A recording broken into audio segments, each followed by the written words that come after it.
في ليالي الرعد وليالي الشتوية، وانا بكتب والدموع في عينيا، وقلبي اسير جوه الاحزان، وجرحي زرع مليون فدان من الوجع والحزن كمان، والغدر اللي في كل مكان، وابقى في عزلة لوحدي بعيد عن القريب او الغريب، وافضل اواسي في نفسي من تاني، والكل شايفني اناني. وبعد ما تعدي السنين ويشوفوني قاسي ومش رحيم،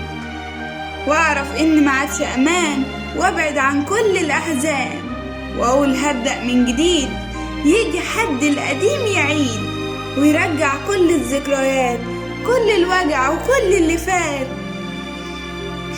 وارجع في بحر الاحزان لوحدي من تاني غرقان، واحلف ما عادش رجوع، والثقة في حد ممنوع. فالكل سايبني وماشي، وفي حكايتهم انا قاسي، وانا من الاساس موجوع، مش ناسي كل الموضوع، وافضل عايش على اللي كان، انا في بحر الاحزان.